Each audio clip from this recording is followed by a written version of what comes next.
This woman had the audacity to show up at my door demanding I pay $3,200 in HOA fees for a neighborhood I never joined. Then, when I refused, she sent fake cops to arrest me. But here's what she didn't know. I owned the land her precious HOA office was built on.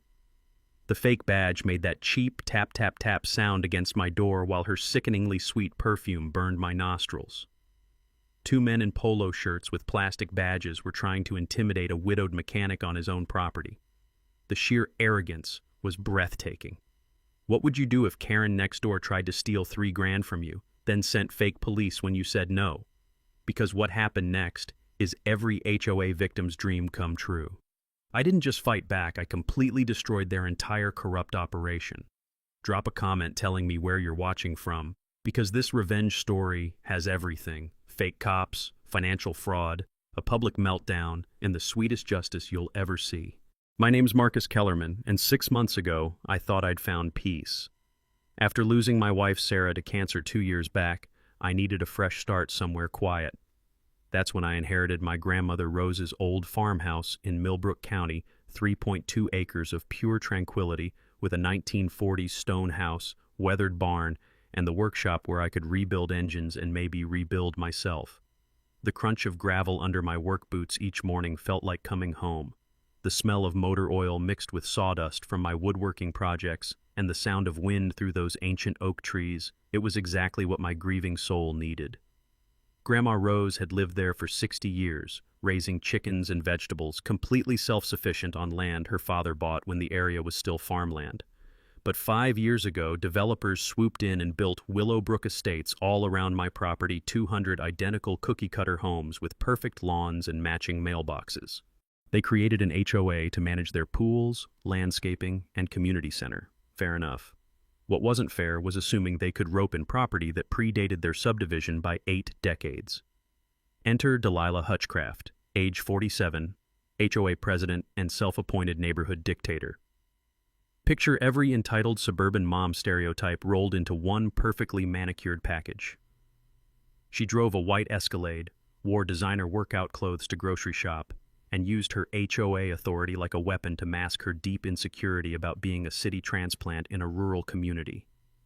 The smell of her expensive perfume announced her arrival before her engine did. She marched up to my door that Tuesday morning, clipboard armed and loaded, with a stack of violation notices thicker than a phone book. Mr. Kellerman, I'm Delilah from the Willowbrook HOA. We need to discuss your property compliance issues. I wiped grease off my hands with an old rag. Ma'am, I think there's been a mistake. I'm not part of any HOA. Her smile was sharper than broken glass. Actually, when the county rezoned this area for residential development, all properties were automatically included in our association. You owe $3,200 in back fees plus $267 monthly going forward. I pulled out my property deed, the one I'd studied dozens of times since inheriting the place. This land has been in my family since 1945. I never signed any HOA agreement. The rezoning supersedes individual property rights, she said, like she'd memorized it from a legal manual. Your unkempt lawn, that commercial vehicle, she pointed at my work truck, and that unapproved structure, my barn, built in 1960, are all violations of community standards. I tried staying reasonable. Look, I'll maintain the property better if it's bothering folks, but I'm not paying for services I don't use. I don't need your landscaping crew or your pool maintenance. Her eyes narrowed. We'll see about that. She handed me a fancy legal notice printed on cream-colored paper. You have 30 days to comply, or we'll place a lien on your property. I have connections in local government, Mr. Kellerman. This can go easy or hard. That night, I spread all of Grandma's old papers across my kitchen table. Property surveys, tax records, utility easements, and tucked in between them, something interesting. The HOA's incorporation papers had been filed improperly, and according to county records, my property boundaries extended further south than I'd realized. Here's something every property owner should know. Property boundary surveys always trump subdivision plats when there's a legal conflict. Always request an official survey before accepting any HOA's claimed jurisdiction. But I had no idea how deep this rabbit hole would go, or that Delilah's desperation had nothing to do with my lawn and everything to do with covering up the biggest fraud our county had ever seen. 2 days after I refused Delilah's demands, she escalated faster than I expected. I was elbow deep in my neighbor's pickup engine when unfamiliar voices drifted across my driveway, the kind of authoritative tone that makes your stomach drop. 2 men in matching blue polo shirts stood by my mailbox, clipboards ready for battle. The taller one had a gut that screamed mall security, while his skinny partner kept clicking his pen like a nervous tick. Both wore badges hanging from lanyards that looked about as official as a kid's sheriff costume. "Marcus Kellerman," gut guy announced. "County Code Enforcement. We're here about multiple violations on this property." I wiped grease off my hands with a rag, studying their fake badges up close. My late wife had worked for the county assessor's office, so I knew what real government IDs looked like. These weren't even close. "Can I see some official identification?" They exchanged that look people give when they realize they're in over their heads. These citations are for operating commercial vehicles in residential zones, unpermitted structures, and noise violations during restricted hours. The paperwork looked professionally printed, I'll give them that. But real county inspectors don't show up unannounced, and they definitely don't care about your HOA disputes. "What department are you with exactly?" "Environmental and Zoning Enforcement," the skinny one mumbled, avoiding eye contact like a teenager caught sneaking out. I memorized their white pickup's license plate while they handed over their fake citations. The acrid smell of diesel exhaust hung in the morning air as they practically burned rubber getting out of my driveway. Either they were late for another inspection, or they realized I wasn't buying their amateur performance. 20 minutes later, I had the county clerk on the phone. "Hi, I just received citations from your environmental and zoning enforcement officers. Could you walk me through the appeal process?" "Sir," the clerk said slowly, "we don't have an environmental and zoning enforcement department. Who exactly gave you these citations?" And there it was. Delilah had crossed the line from petty HOA tyranny into actual criminal behavior. I remembered reading somewhere that impersonating government officials carries serious jail time, usually 3 to 5 years depending on the state. This wasn't just harassment anymore, it was a felony. 30 minutes later, I was sitting across from Deputy Martinez at the Sheriff's Department, spreading out photos of the fake badges and their license plate number. "Let me run these plates," he said, typing into his computer. "Well, that's interesting. Vehicles registered to Willowbrook Property Management, LLC. "Same address as the HOA office?" I asked. "Bingo. Mr. Kellerman, this is more serious than typical neighbor disputes. I'd strongly recommend security cameras. People desperate enough to impersonate officers tend to escalate their tactics." My wife used to say I was paranoid about home security, but 2 years of living alone had taught me the value of being prepared. I spent the next morning installing a 4-camera system driveway, workshop, front porch, and back gate. The cloud storage would automatically save everything, so even if someone destroyed the cameras, the evidence would survive. Sarah would have been proud of my technical skills. While I was mounting the last camera, Delilah launched her neighborhood smear campaign. My phone started buzzing with next-door notifications about an emergency community meeting to discuss problematic property owner behavior and protecting our investments from declining property values. Mrs. Patterson shuffled over that evening with a plate of snickerdoodles and some neighborhood intelligence. The smell of cinnamon and butter reminded me of my grandmother's kitchen, back when this area was all farmland and common sense. "Marcus, honey, that woman's got some of the newer folks all twisted up. She's claiming you're planning to turn this place into some kind of auto salvage yard." I thanked her for the heads up and made a decision. If Delilah wanted a public forum, I'd give her one. I gathered my grandmother's original property deed, some historical photos from the 1940s, and headed to their next HOA meeting like an uninvited guest with a truth bomb. The community center was packed tighter than a rush-hour subway car when I walked in. 40-some residents turned to stare as I made my entrance, carrying a manila folder thick with evidence. "Excuse me," I said, keeping my voice neighborly. "I'd like to address some concerns about my property." Delilah's face went from surprise to fury in about 2 seconds. "This is a private meeting for HOA members only. You're trespassing on private property." "Actually, this is a public community center," I replied, pulling out the historical photos. "And I think folks might be interested in seeing what this area looked like before Willowbrook Estates existed." The photos showed my grandmother's farm stretching across rolling hills, with the old stone house standing proud among oak trees and vegetable gardens. Several residents leaned forward, genuinely curious about their neighborhood's history. My family has maintained this land responsibly for 80 years, I continued. I'm happy to keep it looking nice, but I never signed any agreement to join your association. The room buzzed with whispered conversations. I could see doubt creeping into some faces. Maybe the scary property value destroyer wasn't so scary after all. But Delilah wasn't having it. "Security!" she shouted, though there wasn't a security guard within 10 miles. "I want this man removed for harassment and intimidation." 3 uncomfortable-looking residents approached me like they were defusing a bomb. I handed out copies of the historical photos as I walked toward the door, keeping my smile genuine and my tone friendly. "Anyone who wants to discuss this like civilized neighbors knows where to find me." That night, Delilah filed a harassment complaint with the real police, claiming I'd disrupted a private meeting and made threatening statements. When Officer Johnson showed up at my door, his body language suggested he'd heard this song before. "Mr. Kellerman, I'll be straight with you. We've had multiple complaints about HOA overreach in this area. Just keep documenting everything and avoid direct confrontation when possible." As he was walking back to his patrol car, Johnson stopped and turned around. "Oh, one more thing. That property management company from your fake officer incident, same address as your HOA office building. Might want to take a closer look at your property boundaries." I spread my property survey across the kitchen table that night, studying every line and measurement with new eyes. That HOA office building was sitting awfully close to what looked like my property line.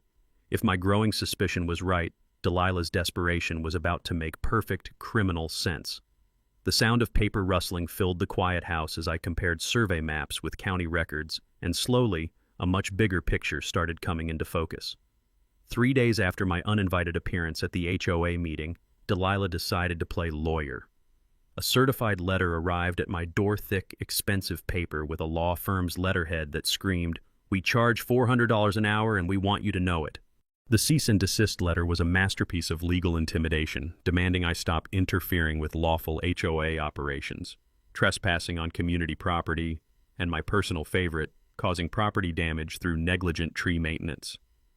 Apparently, my century-old oak trees had the audacity to drop leaves on their precious sidewalk. I called my insurance agent first, just to cover my bases. "Jim, hypothetically, if someone claimed my trees were damaging their property, what would you need to see?" "Evidence of actual damage, not just normal leaf drop," he laughed. "Marcus, trees don't become liable for being trees. But document everything. Take photos, keep records. Sounds like someone's fishing for a settlement." That advice stuck with me as I researched property surveyors. My wife always said I was too trusting, but losing her taught me that life's too short to let bullies push you around. I hired Peterson Land Surveying. $200 felt steep, but my grandmother used to say, "Buy truth even if it costs you." While I waited for the survey, I found an attorney who specialized in property disputes. David Blackwood had the kind of reputation that made HOA presidents nervous, 30 years of fighting for property owners against bureaucratic overreach. "Marcus," he said during our consultation, "the fact that they sent fake government officials tells me they're desperate. Desperate people make mistakes, and mistakes create evidence." The survey crew arrived on a foggy Tuesday morning, their equipment beeping and chirping like electronic birds as they mapped every inch of my property. I brought them coffee and watched them work, not knowing I was about to discover something that would flip this entire situation upside down. "Mr. Kellerman," the lead surveyor called out around noon, "you might want to see this.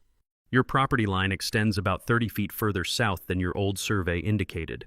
GPS technology has gotten much more precise since the 1990s. Those older surveys sometimes had boundary errors that modern equipment can correct." My heart started pounding as he showed me the measurements. That strip of land included the exact spot where the HOA had built their office building. "Are you telling me their office is on my property?" I asked. "According to our measurements and the county's original land grants, yes, sir. About half that building is sitting on land you own." I spent that evening comparing the new survey with county records, property tax maps, and the HOA's incorporation documents. The more I dug, the clearer it became. Delilah had built her power base on stolen ground, literally, but she wasn't done escalating. The next morning, I caught her red-handed parking in my driveway, strutting around like she owned the place. The crunch of her high heels on gravel announced her arrival before I even looked up for my coffee. "This driveway easement is HOA common area," she announced like she was reading from a script. "You're required to share access with community vehicles." Ma'am, this has been my family's private driveway since 1945. You need to move your car. I don't think so. She pulled out her phone and started taking pictures of my property. I'm documenting continued violations for our attorney. 20 minutes later, she was back with a landscaping crew that started dismantling my mailbox. This structure violates community aesthetic standards, she told the confused workers. The HOA will install a compliant replacement. I called the post office immediately. Someone just removed my mailbox claiming HOA authority. Can they do that? Absolutely not, the postal supervisor said. Mail delivery obstruction is a federal offense. File a complaint immediately and reinstall your mailbox wherever you want it on your property. That afternoon, I drove to Home Depot and bought the biggest, most beautiful mailbox they had, solid cast iron with Kellerman 1945 engraved on the side. If Delilah wanted a mailbox war, she picked the wrong mechanic. While I was installing it, my attorney called with news. Marcus, I've been reviewing HOA and corporation laws, and there's something interesting here. They can't enforce rules on non-members, period. But if their office building is actually on your land, they've been trespassing for years. We could be talking substantial damages. How substantial? Commercial lease rates for office space, plus improvements made without permission. Could be $50,000 to $70,000, maybe more. That night, Delilah filed another police report claiming I'd threatened her during the mailbox incident. When Officer Martinez showed up, the same deputy who'd taken my fake cop report, he looked genuinely annoyed. Mr. Kellerman, she's claiming you said you'd make her regret messing with your property. Did you say that? I told her removing my mailbox was illegal and she'd regret not checking federal postal regulations first. He nodded and closed his notebook. Thought so. Between you and me, we've gotten 6 complaints about this HOA in the past month. Document everything, avoid confrontation, and let the legal system handle it. As he was leaving, Martinez added something that made my pulse quicken. Your surveyor's report is going to be interesting. County Planning Department is asking questions about that office building's permits. I pulled out the survey results that night, studying them under my workshop's bright fluorescent lights. The smell of motor oil and sawdust mixed with anticipation as I realized I held something more powerful than any lawyer's letter mathematical proof that Delilah's empire was built on my land. But what I didn't know yet was just how deep her financial desperation ran, or how far she'd go to keep her secrets buried. The insurance fraud, the inflated contracts, the shell companies, all of that was still hidden beneath layers of fake paperwork and neighborhood politics. All I knew was that tomorrow, I'd start using this survey like a loaded weapon in a legal war I was finally ready to win. The vandalism started exactly 1 week after I installed my new mailbox. I woke up to find all 4 tires on my work truck slashed, the cuts deliberate and clean. Someone had taken their time to make sure I'd need a tow truck and a day off work. But here's where Delilah made her first major mistake. She didn't know about my backup security cameras. I'd installed the obvious ones where anyone could see them, but my paranoid side had hidden 2 additional cameras in the old oak tree and behind the barn. The metallic smell of spray paint hit me when I walked outside to survey the damage someone had painted over the lenses of my visible cameras, thinking they'd covered their tracks. Real professional job, I muttered, uploading the hidden camera footage to my laptop. The timestamp showed 2:47 a.m., and there she was, Delilah Hutchcraft herself, directing 2 men in dark hoodies as they slashed my tires and vandalized my security equipment. I called my insurance company first. Jim, remember that hypothetical property damage we talked about? It just got real. The adjuster who came out was a sharp guy named Rodriguez who'd seen this pattern before. Mr. Kellerman, we've had 7 similar vandalism claims in your area over the past 6 months. All the victims had HOA disputes. Insurance fraud investigators are starting to notice. You think this is organized? I think someone's running a harassment campaign and hoping insurance money will make their problems go away. Keep those camera files safe. We might need them for more than just your claim. While I waited for the tow truck, Delilah was busy orchestrating what she called an emergency neighborhood safety meeting. The next door notifications started flying. Dangerous individual threatens community safety. Commercial activities violate zoning laws. Property values at risk from hostile neighbor. Mrs. Patterson knocked on my door that evening with her usual plate of cookies and some disturbing news. The warm smell of oatmeal raisin couldn't quite mask the worry in her voice. Marcus, that woman held a meeting at the community center this afternoon. She's got some folks convinced you're running an illegal auto shop and planning to expand into commercial development. Did she show any evidence? Honey, since when do bullies need evidence? She had fancy charts about property values and pictures of your work truck. Made it sound like you're single-handedly destroying the American dream. I thanked her and spent the evening reviewing my property survey again. Something kept nagging at me about the office building's location, so I drove over there after dark with a flashlight and measuring tape. The building sat on what was clearly my land according to the survey, but there was more. County records showed it had been built without proper permits, and the property tax records were a complete mess. Someone had been very sloppy with their paperwork, or very confident they'd never get caught. My research session was interrupted by my phone ringing. Mr. Kellerman, this is Detective Williams with the County Fraud Unit. We understand you've been having some issues with fake law enforcement officers. That's right, I filed a report with Deputy Martinez. We'd like to talk with you tomorrow. Seems your HOA has been busy with more than just fake badges. Can you come in around 10? The next morning brought another surprise. My power was mysteriously shut off. According to the utility company, I had unpaid bills dating back 3 months, despite my account being current and automated payments coming out of my checking account. Sir, we show complaint calls from neighbors about illegal electrical connections and safety violations. Someone requested an immediate disconnect pending investigation. I pulled up my bank statements on my phone. I can prove every payment. Someone's filing false complaints. It took 4 hours and 3 supervisor calls to restore my power, but the pattern was becoming crystal clear. Delilah wasn't just fighting for $3,000 in HOA fees, she was trying to force me out through systematic harassment. At the fraud unit office, Detective Williams spread out a file thicker than a phone book. Mr. Kellerman, your HOA complaint started something bigger. We've been investigating Willowbrook Property Management for suspected insurance fraud, and your evidence fits a pattern we've been tracking. What kind of pattern? Organized harassment campaigns designed to force out property owners, then filing fraudulent insurance claims for the damage they caused themselves. Your hidden camera footage shows the same individuals we've seen in other cases. The detective showed me photos from 5 other properties. All had experienced similar vandalism, utility harassment, and fake government inspections. All had been pressured to either join expensive HOAs or sell their properties at below market prices. The good news is you're not alone. The bad news is this is organized crime masquerading as neighborhood governance. That afternoon, I got a call from Jake Morrison, the HOA treasurer. His voice was shaky, like a man who'd discovered something he wished he hadn't. Marcus, I need to talk to you privately. Not about taking sides or anything, just there are some financial things that don't add up. Can we meet somewhere neutral? We met at the diner on Highway 9, away from neighborhood eyes and ears. Jake looked like he hadn't slept in days, constantly checking over his shoulder while he talked. I've been the treasurer for 2 years and I always wondered about some of these expenses. $50,000 for landscape improvements that I never saw happen. $30,000 for legal consultation on cases that never went to court. He slid a manila envelope across the table. I made copies before Delilah could stop me. Marcus, I think she's been stealing from every family in this neighborhood. The bank statements inside told a story of systematic theft payments to shell companies, inflated contracts with family members, and cash withdrawals that disappeared into Delilah's personal accounts. We were talking about nearly $200,000 over 3 years. Jake, why are you showing me this? Because I have kids in this neighborhood. I moved here to get away from big city corruption, not to enable it.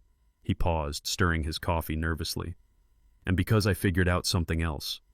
That office building where she holds all these meetings.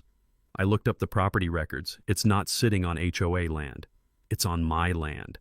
Every meeting, every decision, every contract signed in that building legally questionable if it's on stolen property. Marcus, you don't just have a harassment case. You're sitting on evidence that could shut down the entire operation. Driving home that evening, I realized this had grown beyond a simple property dispute. Delilah wasn't just a petty neighborhood tyrant. She was a criminal who'd built an empire on fraud, theft, and intimidation. And now I had the evidence to bring it all crashing down. The sound of gravel crunching under my tires felt different as I pulled into my driveway. This wasn't just my grandmother's land anymore. It was ground zero in a war between justice and corruption, and I was about to choose which side would win. The boxes of evidence Jake had smuggled out of the HOA office covered my entire kitchen table, like pieces of a financial puzzle. My attorney, David Blackwood, sat across from me, his reading glasses reflecting the glow of spreadsheets that told a story of systematic theft spanning 3 years. "Marcus, this is bigger than we thought," he said, flipping through bank statements. "Shell company payments, inflated contracts, mysterious cash withdrawals. We're looking at nearly $180,000 in fraudulent expenditures." But the real bombshell came when we traced the office building's ownership through layers of legal paperwork. Delilah hadn't just built the HOA office on my land without permission. She personally owned the building through an LLC called Community Management Solutions. "Let me get this straight," I said, feeling my blood pressure rise. "She built a building on my property, then charges the HOA $4,200 a month to rent space in a building she owns, using money stolen from homeowners' fees? It gets worse. Look at these property tax records." David spread out county documents across my grandmother's old oak table. "The office building parcel was never legally separated from your property. She's been avoiding thousands in annual property taxes by letting you pay them on the full 3.2 acres. The sound of papers shuffling mixed with my growing anger as the scope of Delilah's fraud became clear. This wasn't just about HOA overreach. She'd created an elaborate financial scam using stolen land as her foundation.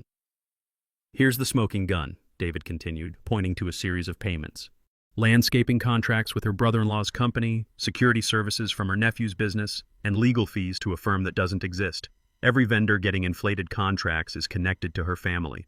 I walked to my kitchen window and stared out at the HOA office building, its brick facade gleaming in the afternoon sun.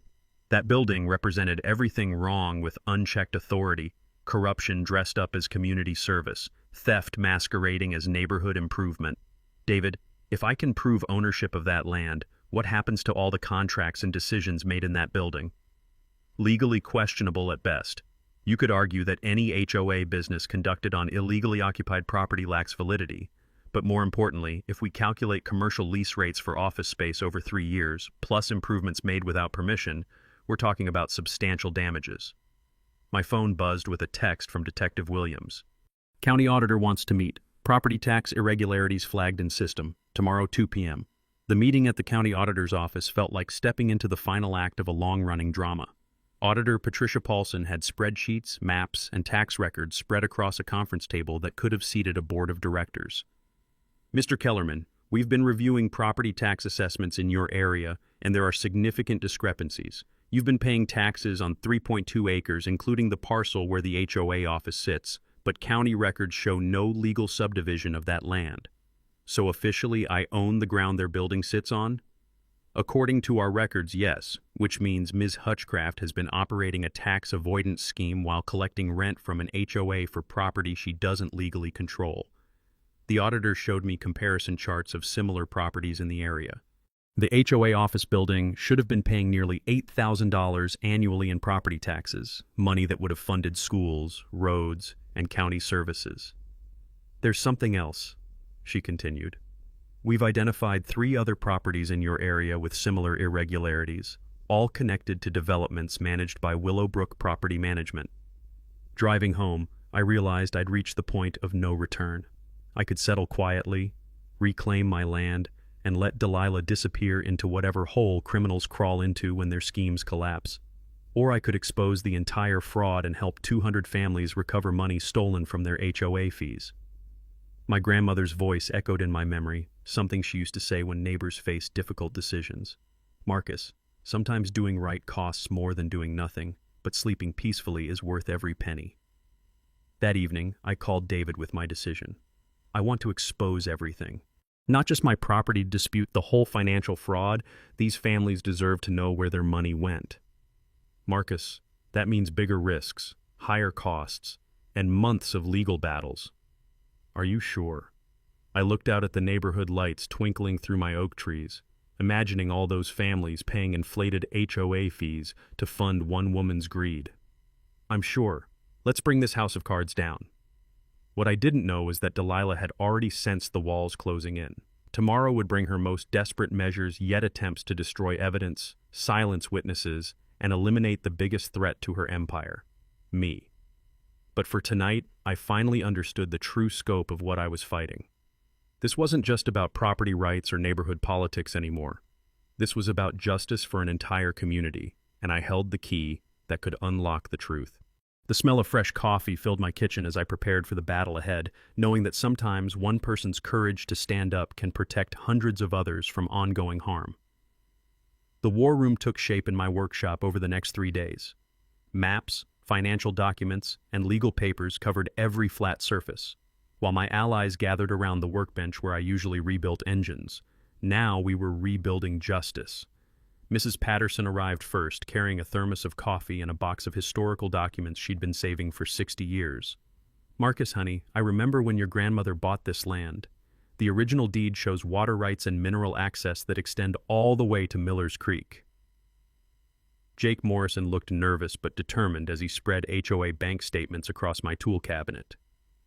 His hands shook slightly as he pointed to suspicious transactions. "I've been treasurer for 2 years, but I never had access to the master account. Delilah always said it was too complicated for non-professionals to understand." Sarah Paulson, the investigative reporter from the county newspaper, had the hungry look of a journalist who'd stumbled onto the story of her career. "Marcus, I've been researching HOA corruption statewide. Your case fits a pattern. Developers create associations, install friendly management, then systematically loot homeowner fees. This could be front-page material." My attorney, David Blackwood, coordinated our strategy like a general planning a siege. "Here's how we'll approach this. First, we file a quiet title action to establish Marcus's property ownership without alerting Delilah to our timeline. That's the legal equivalent of loading a cannon before your enemy knows there's going to be a battle." The quiet title process was brilliant in its simplicity. It forces anyone claiming interest in property to prove their legal right within 30 days or forfeit their claim forever. Since Delilah had no legitimate claim to my land, she'd be trapped between admitting fraud or producing documents that didn't exist. "While that's processing," David continued, "we'll document every fraudulent expenditure for potential restitution. Jake's bank statements show a clear pattern of self-dealing and embezzlement." Sarah had been digging into the financial web surrounding Willowbrook Property Management. "I found shell companies registered to Delilah's maiden name, her husband's business partners, even her adult son. They've been cycling money through fake vendors to hide the theft." The smell of fresh printer ink filled my workshop as we organized evidence packets. Every suspicious transaction, every inflated contract, every fake vendor payment, all documented with bank records Jake had courageously copied before Delilah could destroy them. Mrs. Patterson proved invaluable for historical context. "That office building sits on what used to be your grandmother's vegetable garden.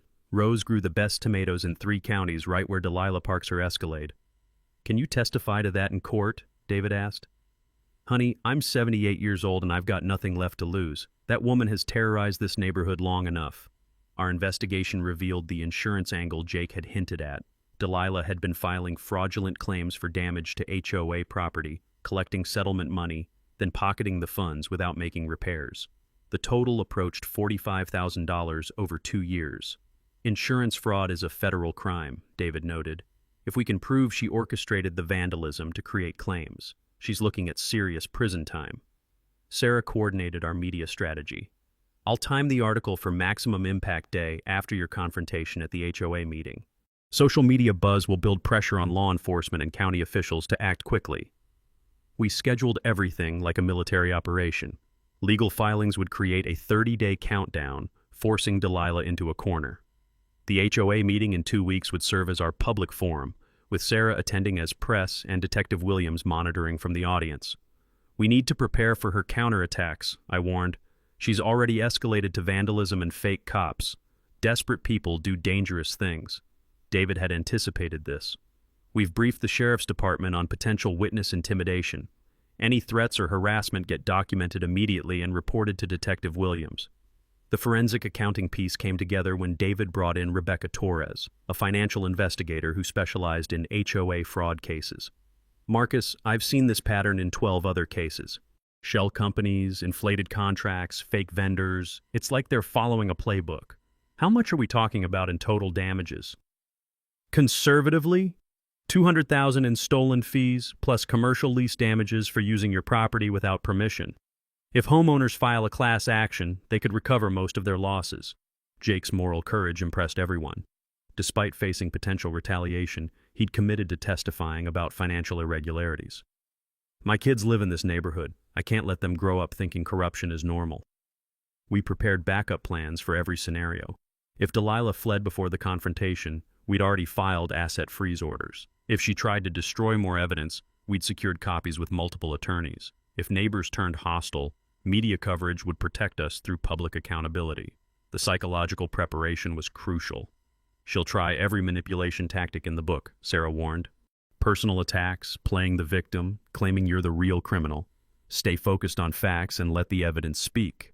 Mrs. Patterson had the best advice. Marcus, your grandmother used to say that bullies count on good people staying quiet. The only thing necessary for evil to triumph is for good people to do nothing. Our final strategy session took place on a Sunday evening, with pizza boxes and legal documents competing for space on my workbench. The sound of papers organizing mixed with determined voices as we reviewed our timeline one last time. 2 weeks from Tuesday, David announced. Emergency HOA meeting called by concerned homeowners. Marcus presents evidence of property ownership and financial fraud. Media covers the story. Law enforcement makes arrests. Justice gets served. And if something goes wrong? I asked. Sarah smiled. Then we've already won. The story's written, the evidence is secured, and the truth is going public regardless. She can't stop what's already in motion. As my allies packed up their materials and headed home, I stood alone in my workshop, surrounded by the tools of justice. Tomorrow, Delilah's desperation would reach new heights, but we were ready for anything she could throw at us. The smell of motor oil and determination filled the air as I prepared for the final phase of this battle. 2 weeks of careful execution leading to one explosive confrontation that would change our neighborhood forever. Delilah's desperation hit like a Category 5 hurricane the morning after our strategy meeting. I woke up to find a certified letter from Henderson and Associates Legal Services. Except when I Googled the address, it led to a Mailboxes Plus store in the next county over. The fake legal threat was almost comical. Immediate cessation of harassment activities, defamation of character, and interference with legitimate business operations. It demanded I stop spreading false information and intimidating community leaders or face a lawsuit for damages exceeding $500,000. My attorney David laughed when I forwarded him the letter. Marcus, this is what desperation looks like in legal form. Henderson and Associates doesn't exist. The letterhead is a Microsoft Word template, and the legal terminology is gibberish. She's flailing. But Delilah's next move showed she'd learned something from our hidden camera incident. At 3 a.m., my security system captured her and 2 accomplices approaching my property this time, wearing ski masks and carrying what looked like landscaping tools. They weren't here to vandalize. They were planting evidence. The sound of metal scraping against concrete woke me as they buried something near my workshop's foundation. By the time I grabbed my flashlight and got outside, they'd vanished, but my cameras had caught everything. A dawn excavation revealed what they'd planted. Bags of chemicals with labels suggesting illegal dumping. Professional frame job, Detective Williams observed when he arrived that morning. Environmental violations would give them grounds for emergency property seizure. Good thing you've got comprehensive security coverage. The detective's presence seemed to rattle Delilah more than anything we'd done so far. When he knocked on her door to ask about the 3 a.m. activities captured on camera, neighbors reported hearing raised voices and slamming doors from inside her house. Mr. Kellerman, she's lawyer shopping, Williams informed me later. 3 different attorneys in 2 days, but nobody wants to touch a case involving evidence tampering and insurance fraud. Word travels fast in legal circles. Meanwhile, Jake Morrison was facing his own pressure campaign. Delilah had discovered his role in our investigation and launched a targeted harassment effort that would have impressed a mob boss. She's threatening to expose my unpermitted deck addition, Jake told me during a tense phone call. Says she'll report me to county code enforcement and my homeowner's insurance company. Marcus, that deck repair could cost me $15,000 I don't have. Jake, we'll help you handle the permit issues legitimately once this is over. Don't let her blackmail you into silence. But Delilah's most brazen move came that Thursday afternoon. I returned from a client's garage to find her standing in my living room, having somehow gotten inside through a window she'd forced open. We need to talk, she said, like breaking and entering was a normal negotiation tactic. This situation has gotten out of hand for both of us. Ma'am, you're trespassing. You need to leave immediately. I kept my voice steady while reaching for my phone to call 911. Wait. She pulled out a check already filled out for $50,000. This covers your survey costs, property improvements, and compensation for any inconvenience. All you have to do is drop the legal action and sign a non-disclosure agreement. The smell of her desperation was almost physical nervous sweat mixed with too much perfume, like someone trying to mask the scent of fear. Her hands trembled as she held out the check. $50,000 to make this disappear, Marcus. Think about what that money could mean for your business, your future. No lawyers, no court dates, no media attention. You're bribing me to cover up fraud. I'm offering a generous settlement to resolve a property boundary dispute between neighbors. Her voice cracked slightly on the word neighbors. I activated the voice recording app on my phone, a trick David had taught me for exactly this situation. So you're acknowledging there's a property boundary issue with the HOA office building? The building situation can be adjusted, relocated if necessary. The important thing is resolving this matter quietly and professionally. What about the $200,000 stolen from homeowner fees? Her mask slipped completely. Those were legitimate administrative expenses. Property management isn't free, and community leadership deserves compensation for time and expertise. Compensation paid to your shell companies and family members? You don't understand the complexities of community association management, she said, backing toward my front door. But this offer won't last forever. Take the money, Marcus. Walk away while you still can. After she left, I immediately called Detective Williams and my attorney. The recorded conversation would add attempted bribery to her growing list of criminal charges, a felony that could result in significant prison time, even without the fraud convictions. Marcus, she just handed us a smoking gun, David said. Admitting the building needs to be relocated, acknowledging the money as compensation, offering cash to make criminal evidence disappear, a prosecutor's dream case. But Delilah's final desperate gambit was still coming. That evening, Jake called with panic in his voice. Marcus, she's called an emergency HOA board meeting for tomorrow night. She's planning to vote on dissolving the entire association to avoid accountability. If there's no HOA, there's no crime, right? Wrong. Dissolving an organization to avoid criminal liability is obstruction of justice. But Jake, we need to move up our timeline. Can you get the financial records to the prosecutor before that meeting? Already done. I drove to the district attorney's office this afternoon and turned over everything. Marcus, I also found something else in her files correspondence with other property management companies about expansion opportunities in 3 neighboring counties. The scope of Delilah's criminal enterprise was growing by the day. This wasn't just local HOA corruption, she was running a regional scam targeting multiple communities, using our neighborhood as a testing ground for tactics she planned to replicate elsewhere. That night, I sat on my front porch watching the lights in the HOA office building, knowing it might be the last evening of relative calm before the storm broke completely. The sound of crickets mixed with distant traffic, creating a peaceful soundtrack that belied the chaos about to unfold. My phone buzzed with a text from Sarah Paulson. Article ready for publication. TV news interested in live coverage of Monday's confrontation. You've started something bigger than you know. Indeed I had.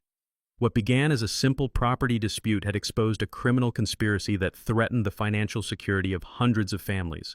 In 3 days, justice would either triumph publicly, or Delilah would escape to victimize other communities. But escape wasn't really an option anymore. Too many people knew the truth, too much evidence existed, and too many victims were ready to see justice served. The only question remaining was whether Delilah would surrender gracefully or go down fighting like a cornered animal. The weekend before our planned confrontation, Delilah unleashed what I can only describe as scorched earth warfare. If she was going down, she intended to take me with her through any means necessary. Saturday morning brought a sheriff's deputy to my door with a temporary restraining order. According to Delilah's sworn affidavit, I had threatened physical violence during our Thursday encounter, stalked her around the neighborhood, and created reasonable fear for personal safety. Mr. Kellerman, I have to serve this, but between you and me, the judge seems skeptical, Deputy Martinez said quietly. You're ordered to stay 100 yards away from Ms. Hutchcraft and her property pending a hearing on Tuesday. I pulled up my security footage on my laptop and showed him Thursday's break-in and bribery attempt. Deputy, she came into my house uninvited. I have the whole thing recorded. His expression shifted from official duty to genuine interest. "Sir, I'm going to need copies of this footage for my report. What you're showing me contradicts her statement completely." By Monday morning, the restraining order had backfired spectacularly. Judge Patricia Morrison reviewed the security footage during an emergency hearing and not only dismissed Delilah's petition, but sanctioned her for filing false documents with the court. "Ms. Hutchcraft," the judge said sternly, "attempting to misuse the restraining order process to silence someone with legitimate property claims is a serious abuse of court resources. You'll pay Mr. Kellerman's attorney fees for this frivolous filing."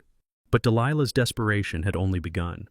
That afternoon, county business licensing showed up at my workshop claiming I was operating an unlicensed commercial automotive facility in violation of residential zoning laws. The inspector was legitimate this time, unlike her previous fake enforcement attempts. But when I showed him my business license and explained that I only worked on neighbors' vehicles as favors, he looked confused. "Mr. Kellerman, someone filed a complaint claiming you're running a full-scale auto repair business here, but all I see is a clean workshop with basic tools. This complaint seems exaggerated." After he left without issuing any citations, I called Detective Williams. "She's trying every angle to get me shut down before Monday's meeting." "Marcus, that's actually good news. Desperate criminals make mistakes, and false reports to government agencies can be prosecuted as harassment. Keep documenting everything." The character assassination campaign reached peak absurdity on Sunday when anonymous flyers appeared on every doorstep in the neighborhood. The headline screamed, "Dangerous individual threatens community safety," above a grainy photo of me working under the hood of my truck. The flyers claimed I was an unstable widower planning to convert residential property to industrial use, complete with fabricated quotes from concerned neighbors about declining property values and safety risks to children. Mrs. Patterson called within an hour of the flyers appearing. "Marcus, honey, this is backfiring on her worse than she realizes. 3 neighbors have already stopped by to ask if you're okay and whether they can help. People aren't as stupid as she thinks." Indeed, the propaganda campaign seemed to be generating sympathy rather than fear. Jake Morrison reported that several homeowners had approached him asking questions about HOA finances after reading the flyers. "They're wondering why she's so desperate to discredit you instead of addressing the legitimate concerns about missing money." But Delilah's most dangerous gambit came Sunday night. I woke up to the sound of breaking glass from my workshop, followed by the acrid smell of smoke. Someone had thrown Molotov cocktails through the windows, setting fire to my tool storage area. The volunteer fire department responded quickly, but not before several $1,000s worth of equipment was destroyed. More importantly, the arsonist had specifically targeted my evidence storage area. The fireproof safe where I kept backup documents was damaged, though its contents survived. "This is attempted destruction of evidence in a criminal investigation," Detective Williams said, as firefighters finished their work. "Arson with intent to obstruct justice carries a mandatory minimum sentence. She's just upgraded herself from white-collar fraud to violent felony." The security cameras captured everything 2 figures in dark clothing, moving with the kind of nervous energy that suggested amateurs trying to act professional. One of them walked with a distinctive limp I'd noticed in earlier footage of the tire slashing incident. "We'll have arrests by morning," Williams assured me. "But Marcus, I'm worried about tomorrow's confrontation. Someone willing to commit arson might escalate to personal violence." That concern proved prophetic when I checked my answering machine Monday morning. 3 anonymous messages had been left overnight, each escalating in threatening language. "Drop this or you'll regret it." "Your wife died easy. You won't be so lucky." "Last warning, mechanic. Back off or join her." The reference to Sarah's death made my blood boil, but it also provided crucial evidence.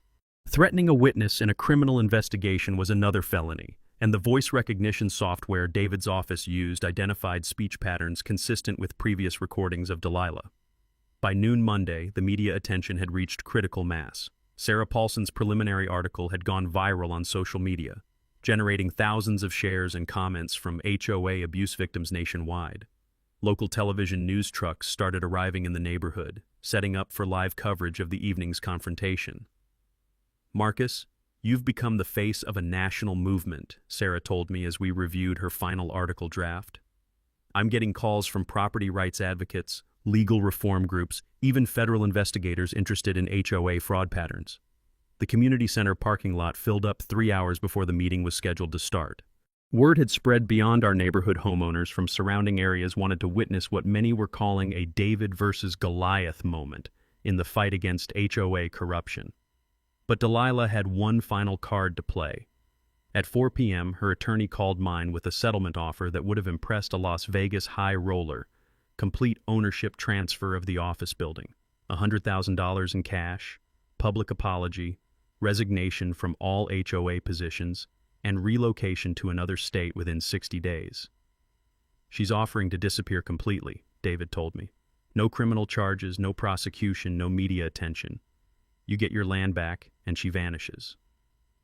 What about the $200,000 stolen from homeowners? She'd establish a restitution fund, but there's no guarantee everyone gets fully repaid. I thought about my grandmother's advice regarding difficult decisions, but this time the answer came easily. David, those families deserve justice, not just partial restitution from someone fleeing prosecution. We're going public tonight. As evening approached, I realized that Delilah's escalating desperation had actually strengthened our case beyond anything we could have planned. Every false report, every threatening message, every attempt to silence or intimidate us had created additional evidence of criminal behavior.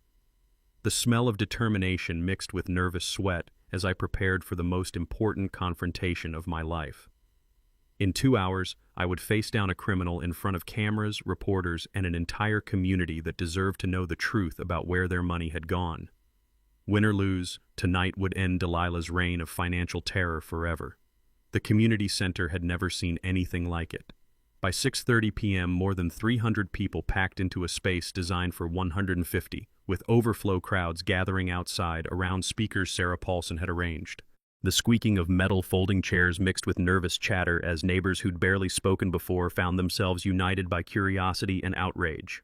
Sarah positioned herself near the front with a photographer, live streaming to her newspaper's social media accounts. The viewer count climbed steadily. 500, 200, 3,800 people watching online as our small-town drama attracted national attention. County Commissioner Williams sat in the third row, notepad ready, while Detective Martinez lingered near the back exit in plain clothes. My attorney, David Blackwood, arranged evidence boxes on the front table like ammunition for a legal war. Mrs. Patterson arrived wearing her best church dress and carrying a folder of historical documents. "Marcus, honey, I've been waiting 78 years to see justice like this. Let's give 'em a show." Delilah entered at exactly 7 p.m., flanked by the 3 remaining loyal board members who hadn't resigned in disgust.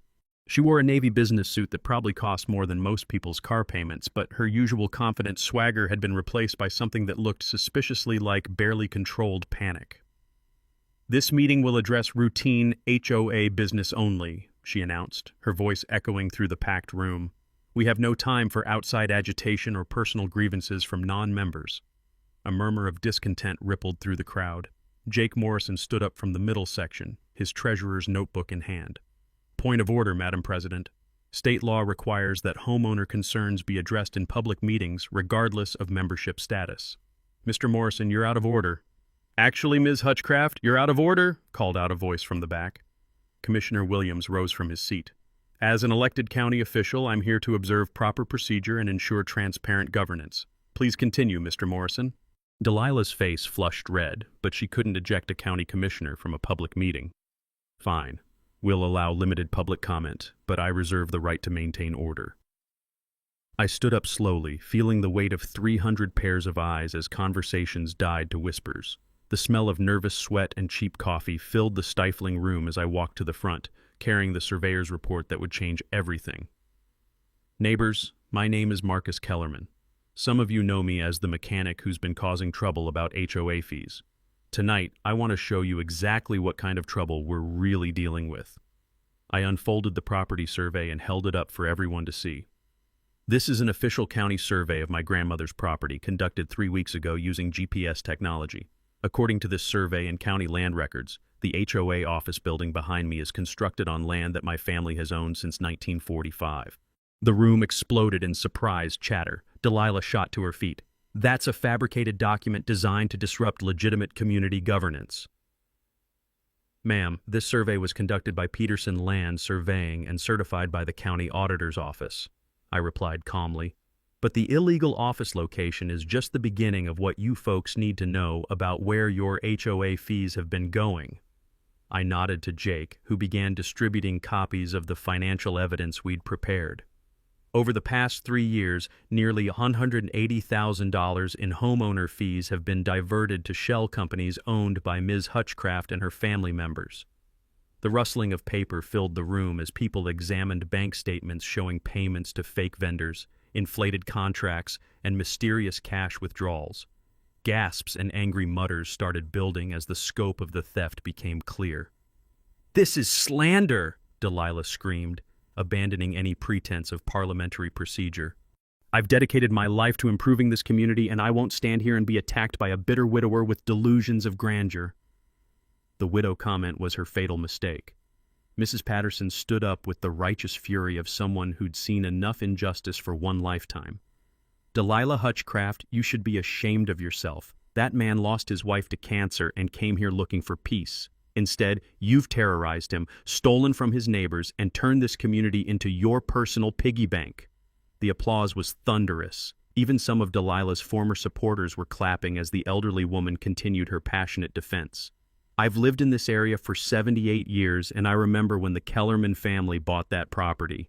Marcus owns every square inch of the land that building sits on, and you've been trespassing for 3 years while stealing money from hardworking families." But I wasn't finished. I pulled out my phone and activated the speaker function. "Neighbors, I want you to hear something recorded in my living room last Thursday." Delilah's voice filled the room through the speaker. $50,000 to make this disappear, Marcus. Think about what that money could mean for your business, your future. Then my voice.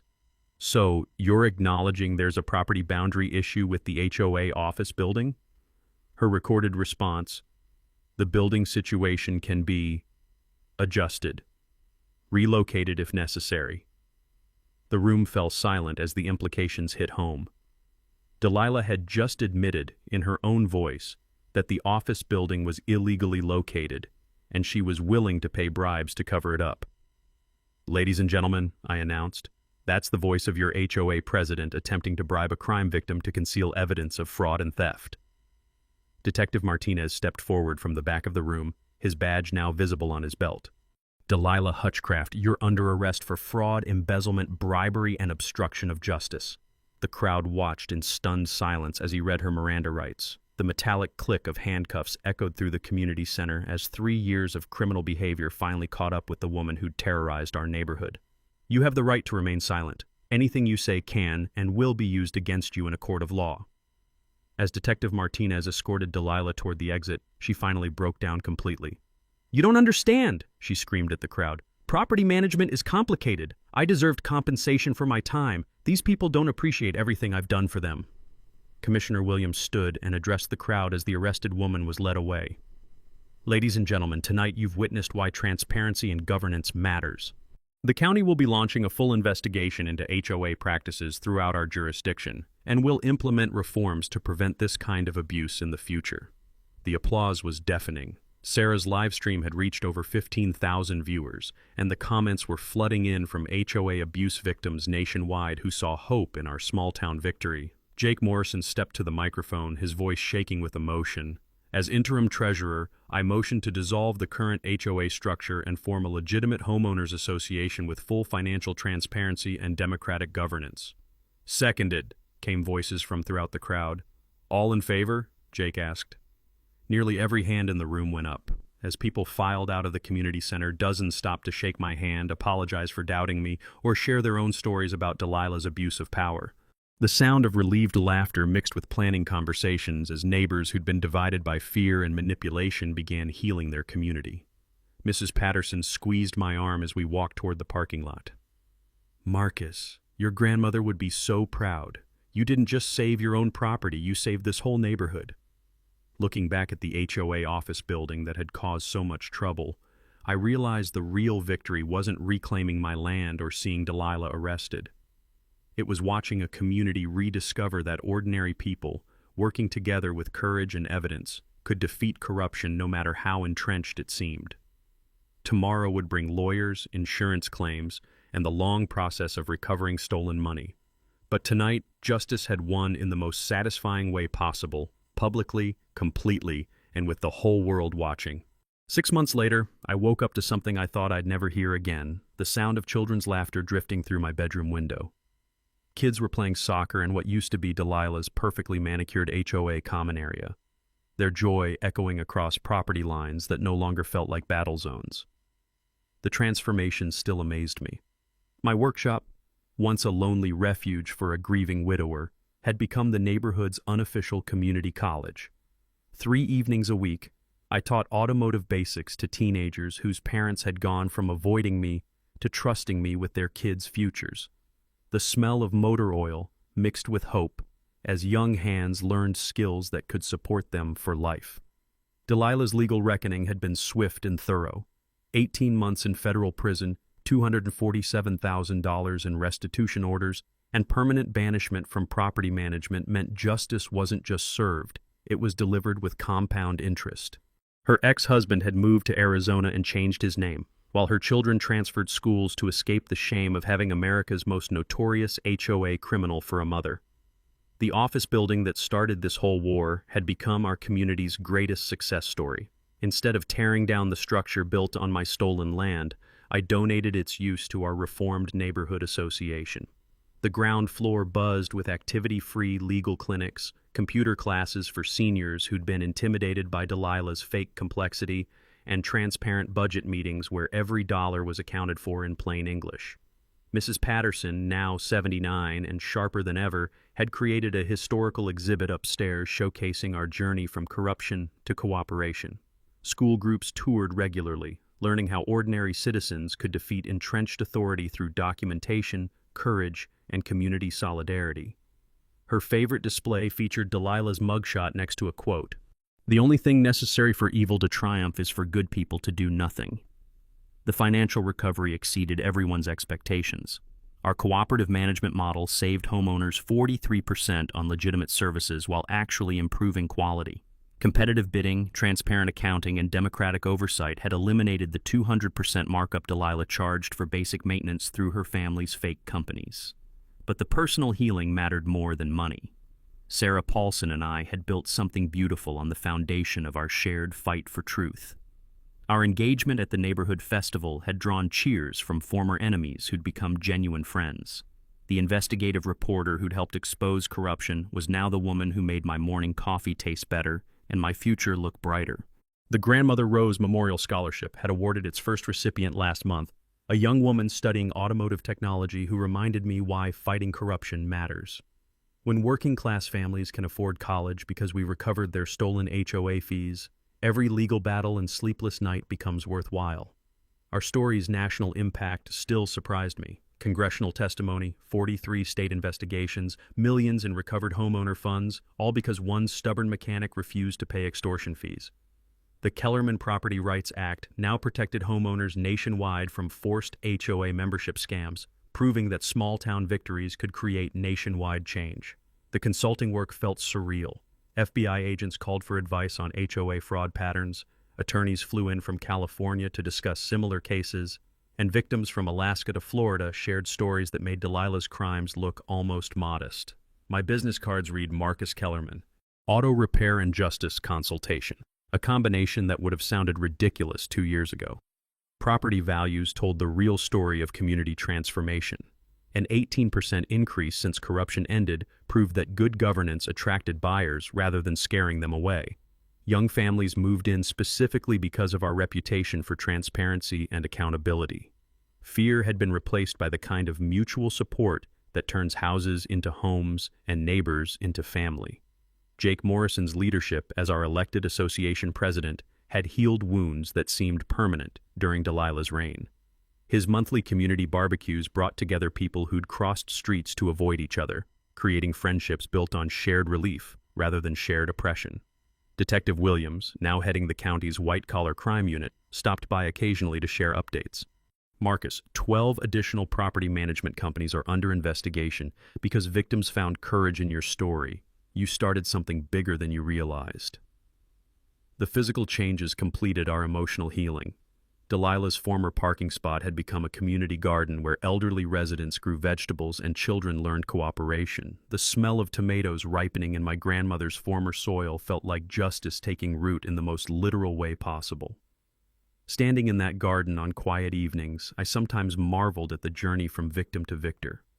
The path had required everything: courage when I felt afraid, patience when I wanted immediate results, evidence when emotions ran high, and allies when isolation felt easier. But the destination was a community stronger than before, and personal peace I hadn't felt since my first wife's death. Our annual Property Rights Day celebration had become the region's signature event for civic education. Children learned that David could still beat Goliath with the right tools. Adults discovered that transparency prevented corruption better than any law, and elderly residents shared wisdom about the difference between authority and authoritarianism. The wedding planning with Sarah filled my spare time with joy instead of legal strategy. The same barn where I'd once sorted evidence of financial fraud would host our ceremony, with Mrs. Patterson officiating and 200 neighbors celebrating love built on shared principles rather than shared trauma. If you're fighting HOA abuse right now, remember this: document everything obsessively, build alliances strategically, and never let bullies convince you that justice is impossible. Your courage might save not just your own property, but an entire community's financial future. Drop a comment sharing your worst HOA nightmare. Your story might inspire the next person who needs to hear that resistance works and victory is possible. And where are you watching from? I love seeing how far these justice stories travel. Don't forget to smash that subscribe button and ring the notification bell for HOA Stories, because next week I'm bringing you something unbelievable. A school principal who embezzled $400,000 from student fundraisers but forgot the new PTA treasurer was a forensic accountant. That revenge gets served colder than Minnesota justice, and you won't believe how it ends. From my workshop in the most transparent, financially honest, and genuinely neighborly community in 3 counties, this is Marcus Kellerman reminding you that sometimes the best way to honor the past is to fight like hell for the future. The sound of laughter and learning continues as another generation discovers that fixing engines and fixing corruption require the same essential tools: patience, precision, and the unshakable belief that with enough work, everything broken can run smoothly again. You've been watching HOA Stories, where entitled Karens get a reality check. If this episode gave you secondhand rage or satisfaction, hit that like, leave your take in the comments, and subscribe so you're the first in line for more weekly HOA chaos.